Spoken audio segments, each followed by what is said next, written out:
Hello YouTube, welcome to the patch 9.3 rundown. This is another uh, quite massive patch, not in terms of content, but more in terms of what they're trying to do, what Riot is trying to do to shape the meta. So let's get into this. First up is Aatrox. Aatrox is a champion that has continued to find success despite his nerfs in 9.2. So they're going to come back and hit him again. Base stats, health regen 5 to 8, health regen growth 0.25 to 0.75. Umbral Dash, removed, healing versus non-champions. Aatrox no longer heals for a percentage of the damage he deals to non-champions. Removed, charges. Aatrox no longer stores a charge of Umbral Dash every 26 to 10 seconds scaling. Cooldown moves from 3 to 1 second scaling to 9 to 5 seconds scaling, now reduced by cooldown reduction. So basically, Riot has said, okay, Aatrox, you've had your time, and now you're done.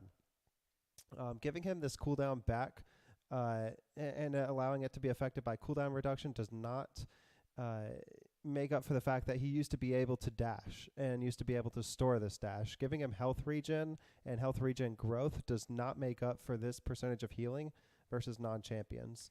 So not really sure what to say about this one. Aatrox's strength was that he could use double dash to set up a full combo with E. As long as he landed like a first good Q, there's a really good chance that he could follow it up with another EQ, EQ, and maybe an auto attack to proc passive after that. No longer being able to store means that he won't be able to do this anymore. Means that he'll be far less effective in team fights.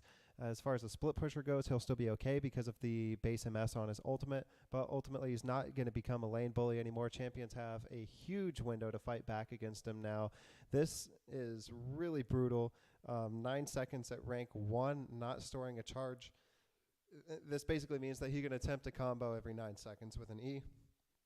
Otherwise, his Q is reduced to zoning melees off of CS, and in certain cases, zoning ranged off of CS. But mostly melee and ranged champions are just going to find too much success against him for him to be viable in the current top lane meta. Most of the champions that are shaping up right now are ranged lane bullies, so Aatrox is gone. Akali is next up. Akali is another champion who has just continued to draw the hate of the community everywhere, basically except for the Akali enthusiasts. So base stats, health regen 3.5 to 6, and then Q 5-point strike. Akali no longer heals for 5 to 25 plus attack damage plus ability power if 5-point strike hits at least one enemy when cast. So Akali is gaining some flat health regen, 2.5 per 5, but is completely removing the heal on the Q, which is huge because this used to be the max first ability, so it would continue to get a lot of scaling. It would become very oppressive healing in lane. Health regen does not make up for this. This is the same thing as Aatrox. Giving him back flat health regen does not make up for the fact that he used to be able to heal.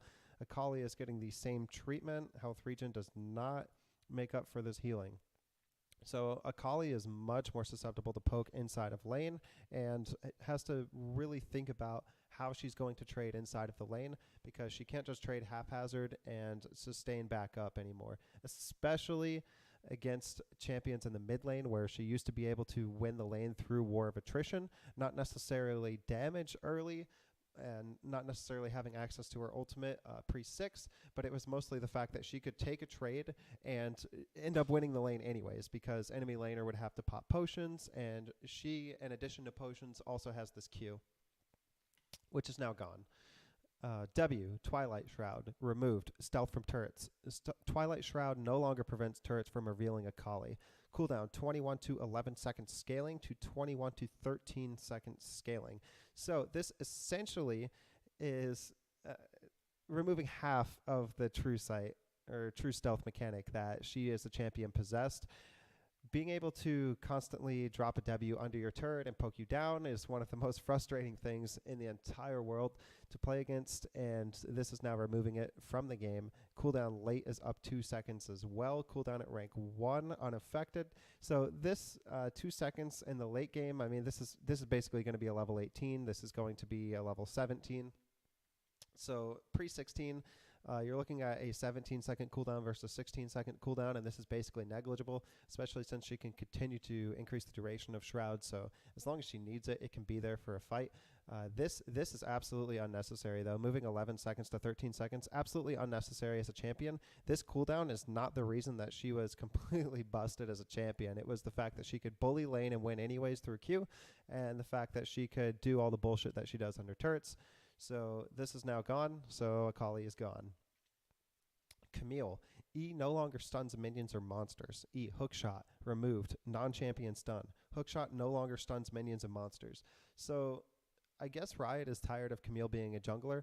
She was a very oppressive top laner who got nerfed into the ground and then found success in the jungle meta because of the 2v2 and emphasis on early skirmish 1v1, 2v2, especially in River for crabs, where she would have easy access to her hookshot for duels, which is the ability she maxes first, which further gains range in CDR on it. So all of these things benefited Camille as a jungler, and not very many of her changes benefited her as a laner.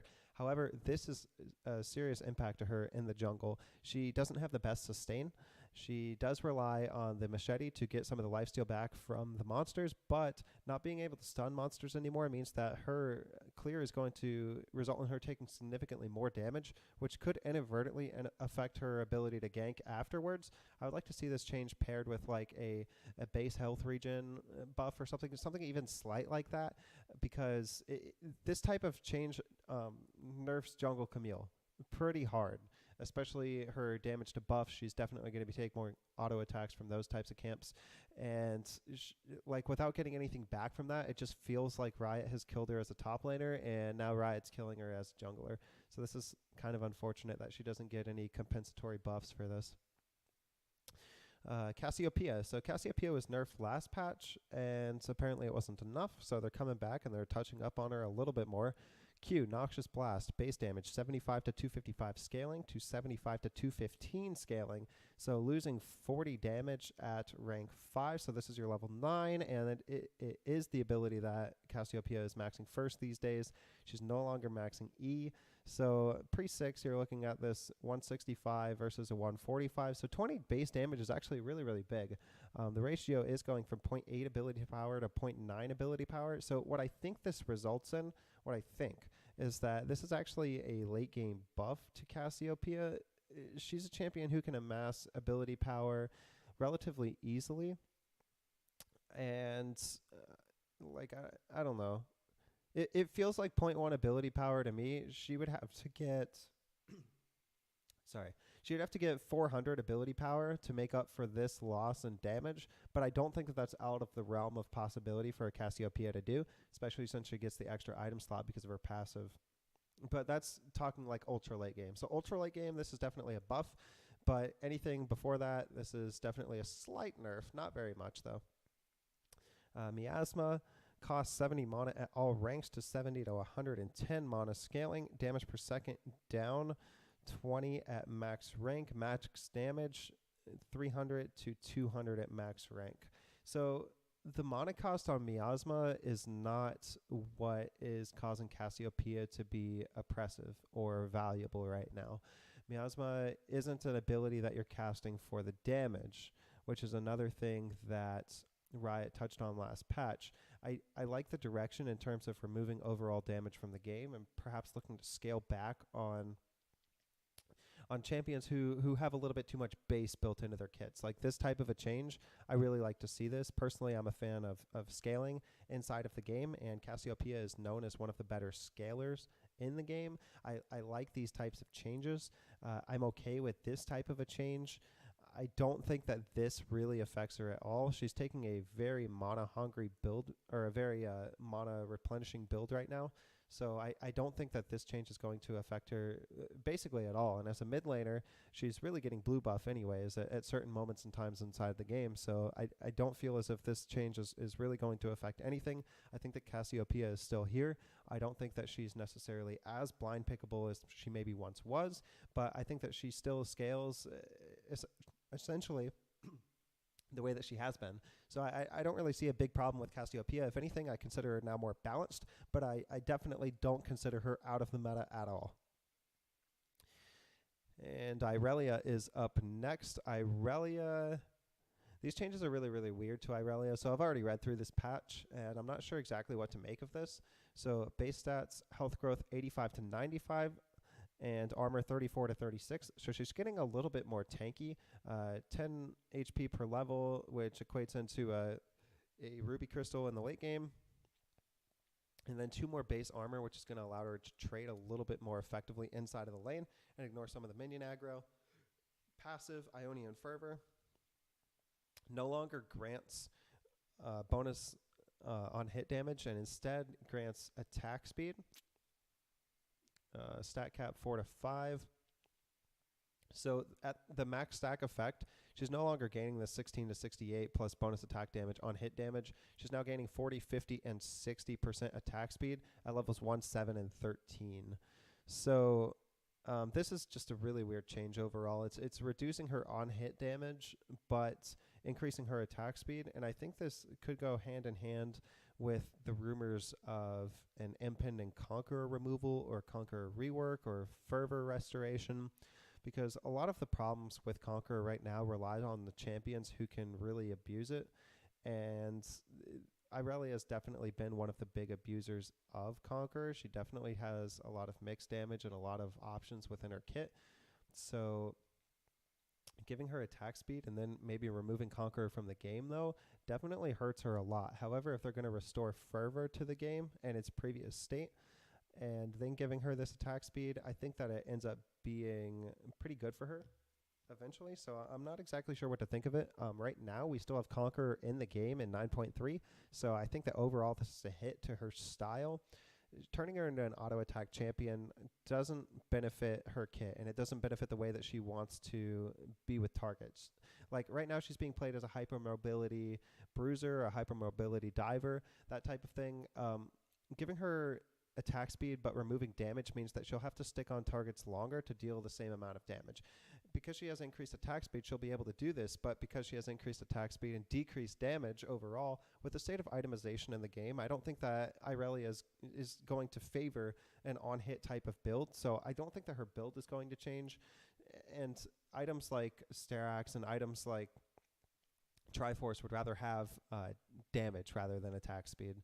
So overall, I think that this is a nerf to Irelia, and it's certainly weird for the mains of Irelia who have been, you know, they were used to a champion for so many years, and now the huge rework coming in, really changing the way that she plays in these team fights, and now this minor rework, I don't consider this like a tweak. I consider this basically a minor rework at this point, because it's going to completely affect how she plays laning phase, and it's going to completely affect what she wants to do inside of team fights, and as a result, it might end up affecting her itemization as well. She'll definitely need to get tankier.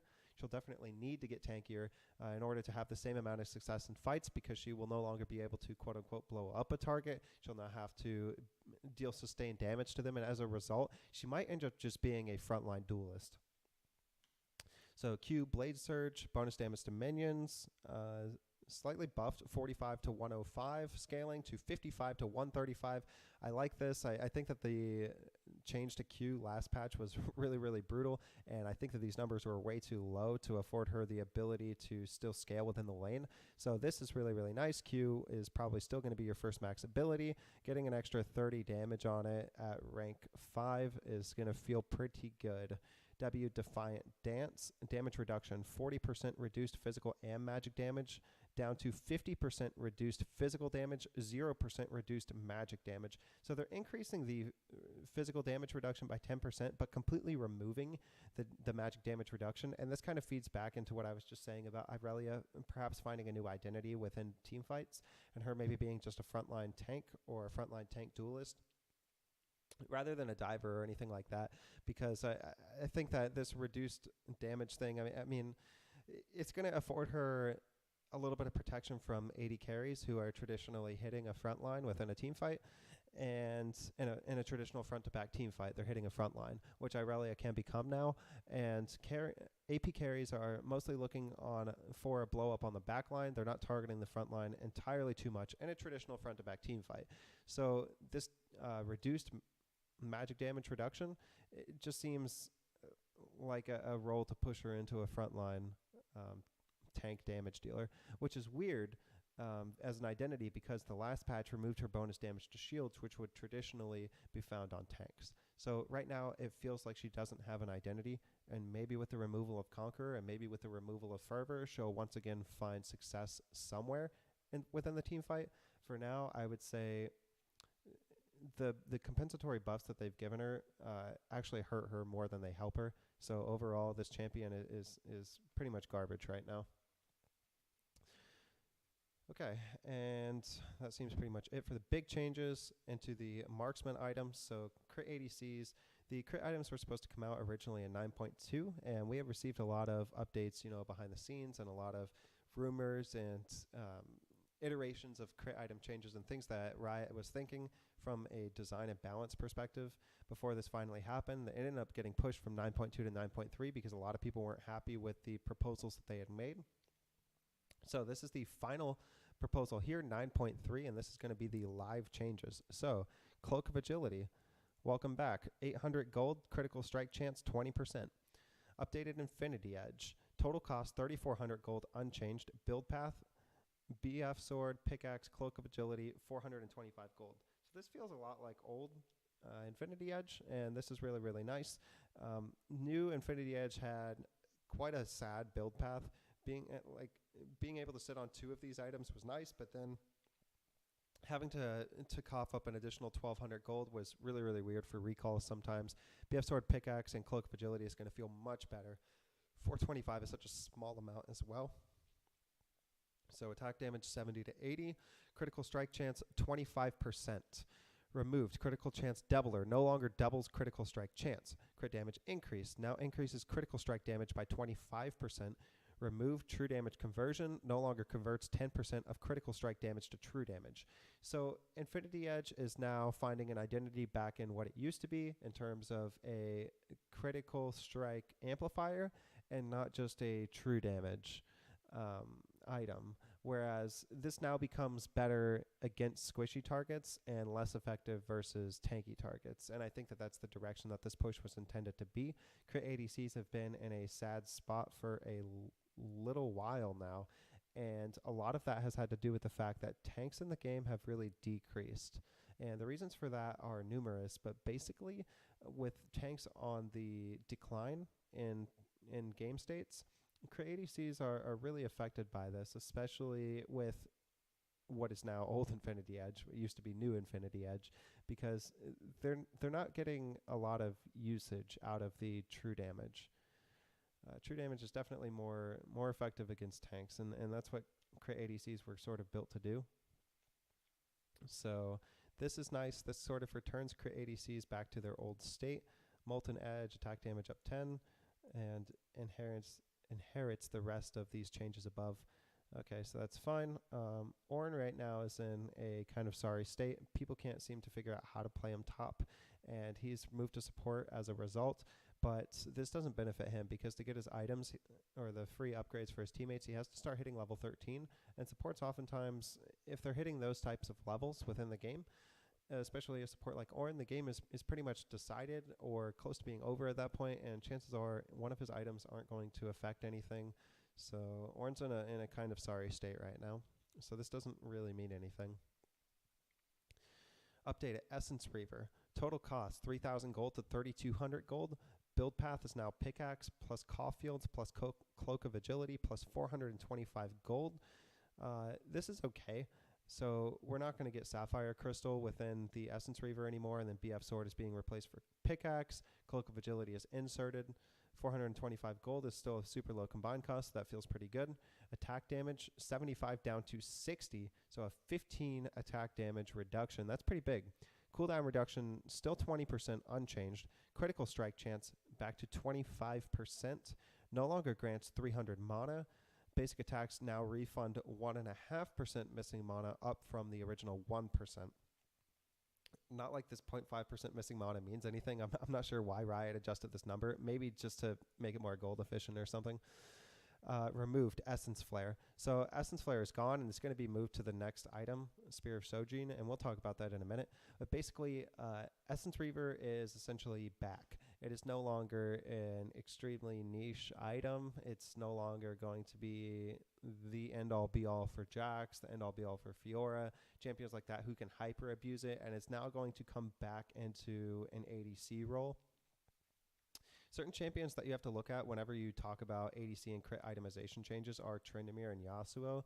These are champions that could definitely potentially benefit from this item. However, neither one of them actually have mana. So if this increase is to compensate for the increase in gold and try to get it to a more gold efficient state, this doesn't do anything for those two champions. It does do something for like Crit Lucian, which is a brand of Lucian which appears every now and then. Right now it's not the brand, but maybe with these crit itemizations we'll see Lucian back. Lucian's actually mentioned in this patch as well. So Spear of Shojin, this is the new Essence Reaver. So total cost 3,400 gold, build path BF sword plus Kindle gem plus longsword plus 950 gold, attack damage 60, health 250, cooldown reduction is 20. And then Awakened Dragon. Your next basic attack after casting your ultimate grants Awakened Dragon for 6 seconds, granting 50% attack speed and 20% basic ability cooldown refund on basic attack. So, like I said, this is basically the new Infinity, or the new Essence Reaver, and it's a completely new item into the game, which is really, really nice. The build path, initially, my thoughts are it's kind of awkward because a BF sword is usually pretty easy to get. A Kendall gem is nice for the CDR. The longsword is okay, but then 950 gold is a bit much to be sitting on at one time. Attack damage is 60, so it's not granting you a ton, but it is there. And 250 health is not very much, but again, it's there. So it feels like these stats are just simply present, but they're not like astounding or overwhelming in their own right. 20% CDR is sort of interesting because I don't think that a lot of champions who are going to end up using this item really care. Oh, sorry, that's cooldown reduction, not critical strike. Scratch that. So 20 CDR is actually really, really big on bruisers. Getting a little bit of attack damage and a little bit of health on bruisers is nice as well. So this just seems like a bruiser item to me. Awakened Dragon for 6 seconds, granting 50% attack speed and 20% basic ability cooldown refund. So I think that champions who could abuse Essence Reaver can definitely abuse this item as well. The problem is that it's very expensive. So this is intended to be like a first or second item, but I'm not sure the champions who can abuse it hard are the types of champions who will rush this as a first or second item. I think that they need other things first. And when I think about those types of champions, I think, you know, Jax, Fiora, Master Yi.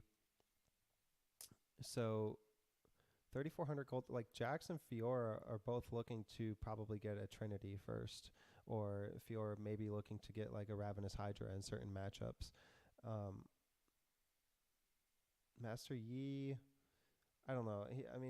For the most part, you're going to see him in the jungle, where he's probably going to be looking to pick up a Blood Razor and then maybe a Bork before he can go this item. I also don't know, like I don't think that this is very cost efficient for him, and I think that him going like a crit route or like a bruiser route, like a Sterax Deadman's Plate, is just going to ultimately play better into his gold efficiency. So, yeah, that's my big problem with this item, really. I just think it's a little bit too expensive, and the build path is a little bit too awkward for the champions who want to purchase it, but I am interested to see what this does to the meta and what this does to certain champions. Okay, Stormrazor, updated. Total cost, 2,800 gold to 3,100 gold. Build path is now BF Sword, Longsword, Kershi Shard, plus 850 gold. Initial thoughts on the build path are that it's okay. Kershi's, though, has traditionally been an item that felt pretty bad, so I'll have to see how it sort of appears in this patch and see if it feels any better to build.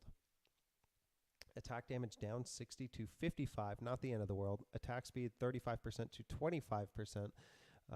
Not the end of the world again, but it's definitely noticeable. New, energized. Movement and basic attacks grant energized stacks. At 100 stacks, your next basic attack deals 65 bonus magic damage on hit and slows the target by 40%, decaying over 1 second. Okay? New, Storm. Your other energized effects are 30% more effective and also slow their targets by 40%, decaying over 1 second.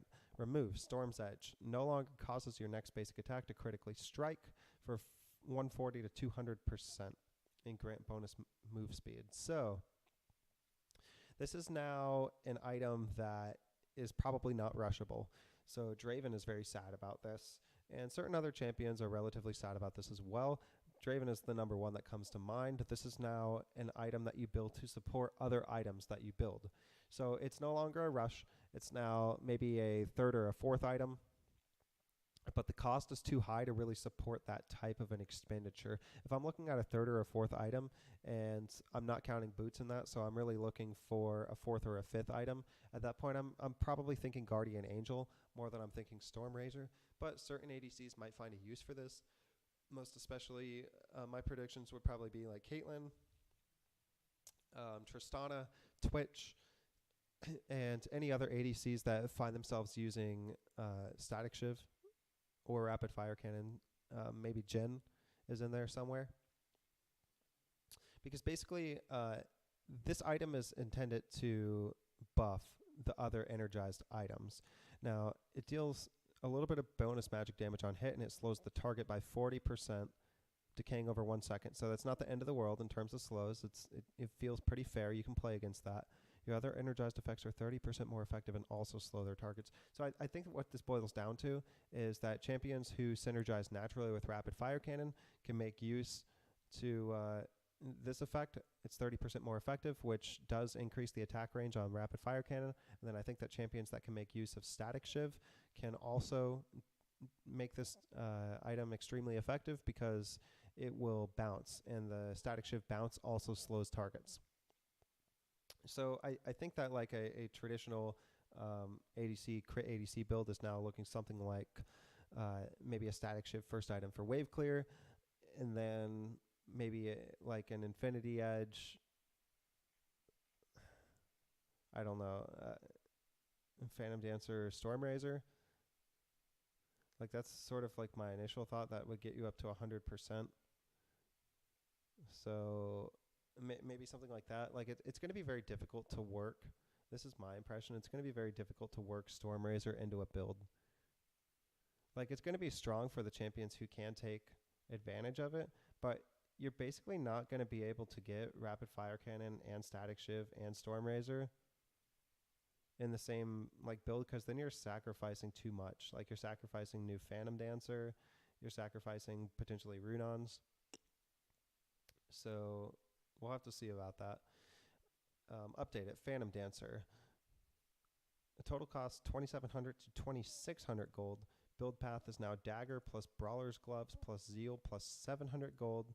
Zeal's cost has decreased by 100 gold, so that's kind of nice. Attack speed 45% down to 30%, so that's a 15% attack speed reduction. That's pretty massive. Critical strike chance 30% down to 25%. New Lifeline.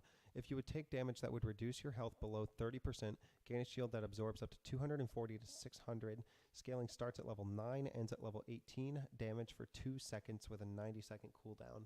Removed. Lament. No longer decreases damage taken from the last champion you basic attacked by 12%. Spectral Waltz. Grants unit pass-through and 7% move speed for 2 seconds after basic attacking a champion, no longer while within 550 range of a visible enemy champion. So this is going to provide a defensive option for crit ADCs, which is something that crit ADCs have needed for quite some time. Most of the time they are vulnerable, especially towards the early to mid game, and start to shine at the end of the mid game, end of the late game, which right now games are mostly decided by that point in time just due to the nature of the champions and the meta that is in the game right now. So giving ADCs a little shield, this is not going to be built as a first item. It doesn't give the stats to be built as a first item, and it's cheap enough to be built as, like, say, a third or a fourth item. So this scaling is going to take place. So let's say that you can buy an item that will grant you a 400 to 600 point shield, something like that, for 2 seconds. That's basically like a mini barrier, right? Or a better barrier, depending on level. So I think that being able to give ADCs this type of basically a free summoner spell is really, really nice. However, like I said before, whenever it comes to crit itemization, you have to consider that ADCs aren't the only crit users in the game. You also have to consider Yasuo and Tryndamere, who are the two melee crit users, even like a Master Yi sometimes. And I think that Yasuo and Yi really like this change. I think that being able to get an additional shield is pretty nice, especially in certain circumstances. The fact that it is a lifeline passive is not the best. It means that you're definitely sacrificing Sterax, and you're definitely sacrificing Maw of Malmortius. But in certain games, Yasuo is not going to build a Maw, and you're basically never going to see a Yi with Maw anyways. At least I haven't really seen too many of them. And Sterax is a champion that Yasuo really likes. Master Yi can like it a lot as well, but sometimes they might prefer to have the shield over that item. Tryndamere, however, is absolutely going to hate this item, and he can't make use of any of the lifeline passives, which is okay. I don't think that every item and every passive in the game needs to be built so that anybody can use them. I think that having like set build paths and having build paths, strengths and weaknesses determine the relative strength of champions who use that path is okay inside of the game. But there's been a lot of changes so far with these crit itemizations that don't really benefit Tryndamere, and we haven't seen any real major changes to him in a long time. So I'm kind of curious what that means for him as a champion. Just as a side note, I don't think that these items are necessarily weak, and I think that he will overall benefit from some of these items. I just think that it's really sad to lose his number one core item and not really have something that fills the niche that it did. So I think that his one item wake up is going to be a little bit weaker, but that's fine. Kershi Shard, 600 or 800 gold to 600 gold. That's really nice. That's going to make that item actually feel worth building. Zeal, total cost 1,300 to 1,200. Good to see Zeal back in a cheaper state. Rapid Fire Cannon, down 200 gold. Critical Strike chance, down 5%. That's okay. This actually really buffs this item. Rudon's Hurricane, 2,800 gold down to 2,600 gold. Critical Strike down 5%. Again, these two items are really good now. And there's a chance that I would have to know the interaction between Runon's on-hit effect and Stormrazor's on-hit effect, but there's a chance that certain ADCs who do build Runons really like the interaction between the Runons and the Stormrazor, and they don't need to build a static Shiv. So if you're talking about marksmen who don't have like inherent wave clear in their in their builds, which is most crit marksmen inherently. Tristana being like an exception, Caitlyn being an exception. But if you're talking about traditional crit marksmen that don't have a ton of wave clear within their kits, they're probably they're looking for a static Shiv at a certain point in the game, or they're looking for Runon's Hurricane at a particular point in the game. So I think that if Stormrazor can proc off of Runons and be able to slow that triple target, then there are games where you can just simply build Runons and bypass static Shiv altogether. Last Whisper, cost increased, attack damage and armor pen increased, which is great because this item has basically been the ohm wrecker of ADC builds for a long time now, so it's good to see this. Cost 1,300 gold to 1,450, not the end of the world. Attack damage 10 to 20, and armor pen 10% total armor pen to 20% total armor pen. This is huge. This makes Last Whisper an item again. Lord Dominic's regards. Attack damage 40 to 45. Mortal Reminder, attack damage 40 to 45. So even though I really like this change in terms of the Last Whisper line, and this is exactly what it needed a huge buff with a small increase in gold, which is essentially exactly what happened. There is a counterpoint to this, and it's that tanks always find their way to prevalence within the meta. And Riot has been doing a lot over the past season has done, maybe not intentionally, but has done a lot over the course of the past season to increase the amount of damage in the game and decrease the amount of tankiness in the game, which is something that they're starting to address.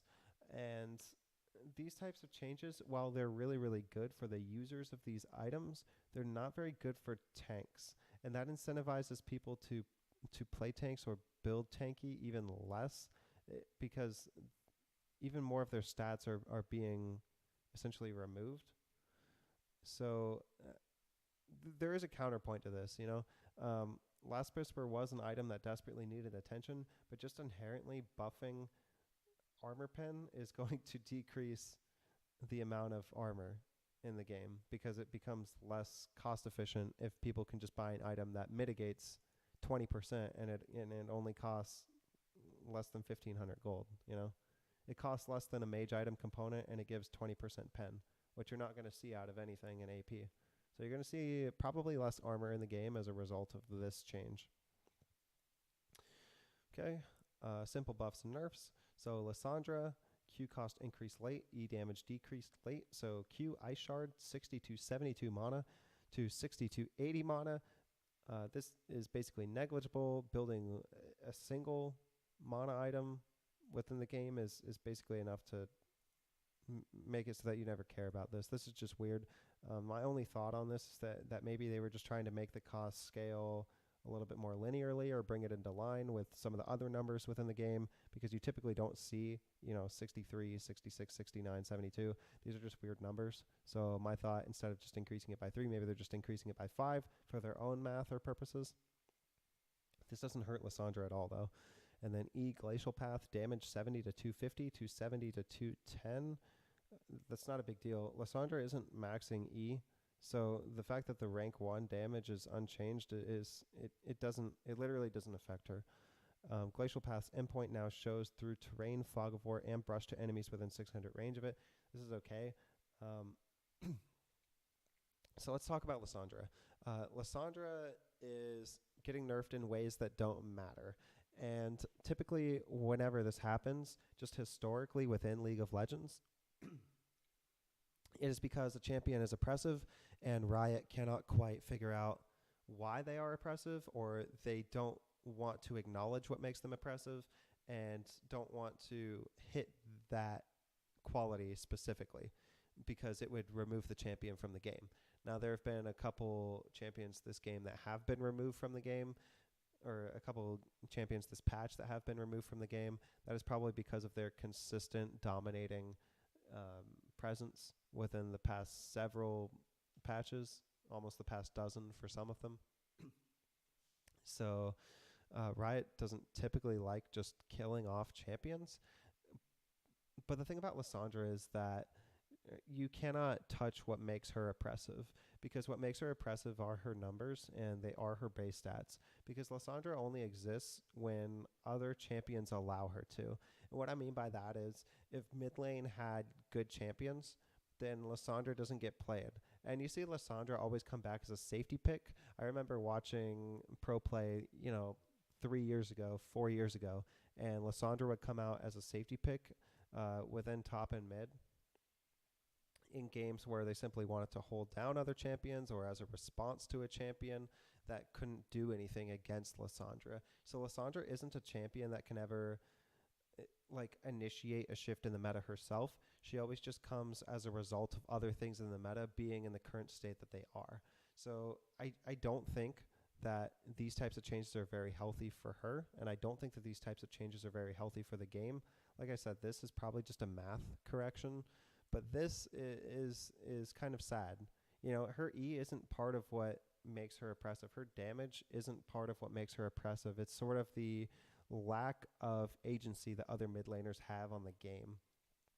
And you go back to the middle of Season 8, and people started calling it the assassin meta, because you were seeing them played in every lane.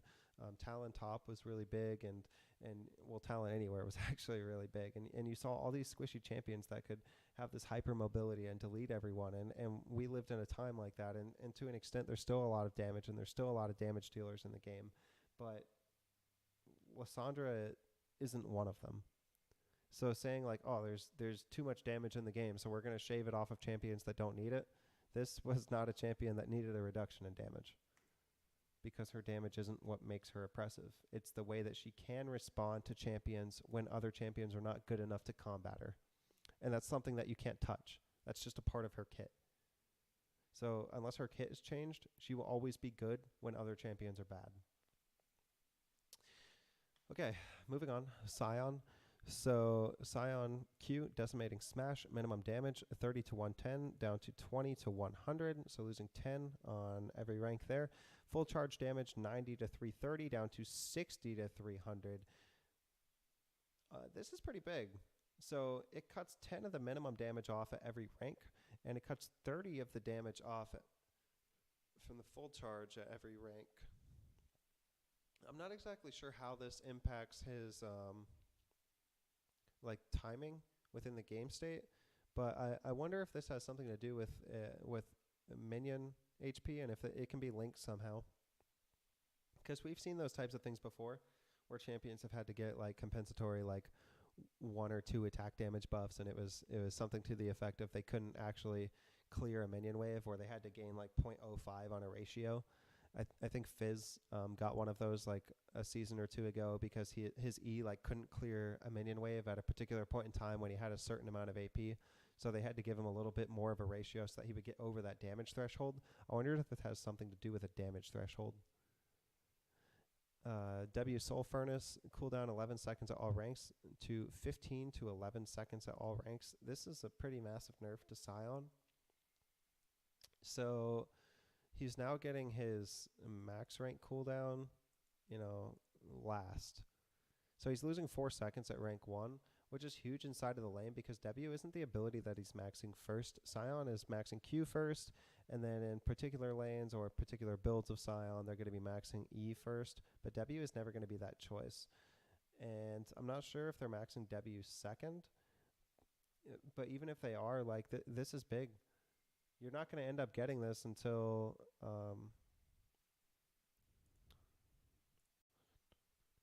level 15, right? No, you'll get it a little bit sooner than that. Yeah, you'll get it around like level 13. I don't know. That's still pretty big for Scion. So this is definitely going to open him up in top lane, and it's going to make him more able to be traded against, which is going to open the door for certain other champions to have counterplay against him. Losing a ton of damage on the Q and then losing 4 seconds. I mean, this is pretty massive, and this type of a thing is not, it's not going to go down until at least rank 10, right? Because you're either maxing Q or E first. So rather than hit Scion's HP gain, they're hitting his damage to retain his identity as a tank, but allow for a lot of counterplay against him. I think that this is a really healthy change for the game, honestly. All right, Zyra, plant damage decreased. Plant damage from 24 to 109 scaling, down to 20 to 100 scaling. So loses 4 damage at level 1, loses 9 damage at level 18. Do keep in mind that plants are going to be attacking a couple times. So even if this doesn't look like, oh, you're only losing 4 damage at level 1, not really. You're more close to losing 12 or 15 damage depending on the amount of auto attacks. This is definitely going to equate to a lot of poke damage in the lane that she's going to be missing, but it's not going to be affecting mid Zyra very much. Mid Zyra can rely on itemization and AP ratios far more than support Zyra, so this is definitely a hit to support Zyra, and I really like this. It feels like certain supports are too oppressive to play against. And a lot of that is the passive damage that they get without putting themselves hardly in any risk. An example of that would have been the brand touch from last patch. Once he hits you with a spell, you're taking 4% of your max health as magic damage, and there's nothing that he has to do. All he has to do is expose himself to risk for the amount of time it takes him to cast that spell. And then if you get hit by it, he can walk away, he can press B, he can go to another lane, and you're taking that 4% damage anyways. And there's nothing that you can really do to avoid it.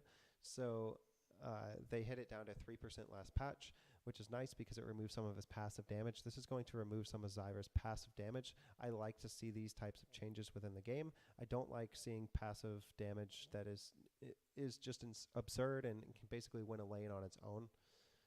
I think that Zyra was sort of a champion like that in the support role. So minion and monster gold bounties. One of the unintended side effects of preseason's minion and monster gold bounties is that farming back up from an early deficit puts a target on your back. We're making that not happen anymore. So if you die with less minion and monster gold than the enemy team's average, you'll respawn with a buffer equal to the difference. You won't start accruing a minion and monster gold bounty until you've used up the buffer. Okay, so this is really, really, really nice. And if you're interested, you can go ahead and read the math on this. But basically and this was happening a lot. If a lane gets put behind early, maybe they give up a couple kills and their laner roams. So that lane is going to not follow the roam because they're behind in gold, they're behind in XP, maybe they're behind in levels, so they can't really match the potency of the roam. So instead, they're going to stay in lane and try to get a wave or two of solo farm. Well, as a result of this, over time throughout the game, or just depending on game states, that champion can actually end up accruing a small bounty, say 250 or 400 gold, for doing nothing because that champion is still behind. So then it rewards you for killing an already behind player that is just starting to catch up, and that just feels fucking bad. So I'm glad that this type of a change came through because I was super upset about just the bounty system in general when it was first really introduced. I just think that there's too much passive gold in the game, and that's just an opinion of mine. I think there's too much passive gold in the game and that it's too easy to earn gold, and part of that is kill bounties. So removing some, even just a small amount of the bounty that could potentially be in a game, I'm all for that type of change. Bug fixes. Okay, nothing huge there. And then skins. So just in summary of 9.3, Aatrox, don't play him anymore. He's god awful. Akali, don't play her anymore. She needs more added back into her kit if they're going to take the direction of these types of nerfs. Camille jungle gets hurt a lot more in the jungle. Ganks are probably affected by it. Cassiopeia, these changes don't offset her role within the meta. She's still going to be quote-unquote strong, but that's mostly because of other champions within the meta. Basically, Cassiopeia is still Cassiopeia. She's still going to scale really well. You shouldn't worry about these nerfs too much. Irelia doesn't have an identity anymore, and you shouldn't play her unless you're an enthusiast. Marksman items are really nice. I think that melee crit users are in a strange state, and of course it's just going to take a minute to figure out builds because ranged ADCs already know what they're building. Their itemization hasn't changed that much.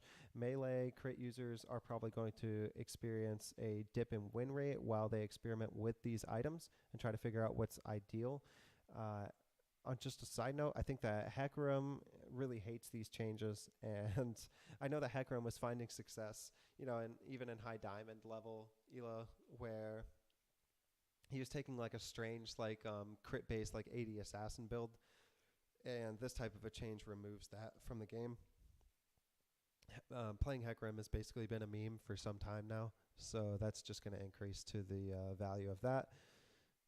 Simple buffs and nerfs. Lysandra, who cares? Scion is going to be heavily affected in lane. This means that champions really like Urgot. So Urgot is basically the king of top lane now. There's not a champion that can really hold him down. We're probably going to see nerfs to Urgot continuing, or we're going to see buffs to other champions that can deal with him. But for the time being, Scion is definitely weaker. He's still going to be able to bully certain champions, but others are definitely going to have larger windows to fight back against him. Passive damage on Zyra is down. This is good for the game. Minion and monster gold bounties is a good change, and that's it. So that was the patch 9.3 rundown. Hope you enjoyed it.